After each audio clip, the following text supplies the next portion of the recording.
Tout ça, il veut s'en débarrasser, bien évidemment, parce que ça bloque, ça le bloque encore pour pouvoir aller au-delà de ce qu'il veut, c'est-à-dire ubériser complètement la société et le travail, pour faire de chaque citoyen son propre employeur, auto-entrepreneur de soi-même, comme il disait,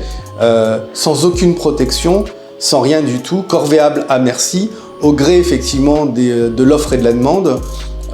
Et on voit bien ce que ça donne, hein. On voit bien, on va dire, les chauffeurs Uber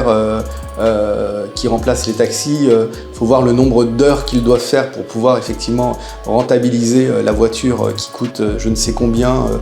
et payer l'URSSAF et leurs charges effectivement, et bien évidemment leur retraite, mais également hein, les livreurs en vélo où c'est un véritable scandale. Hein.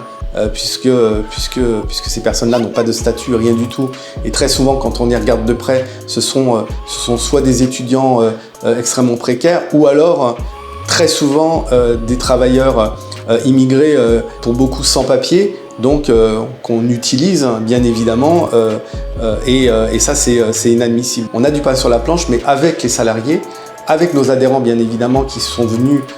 et tous ces salariés sont venus renforcer notre organisation syndicale depuis janvier, mais également tous les salariés, parce qu'évidemment on ne gagnera pas seul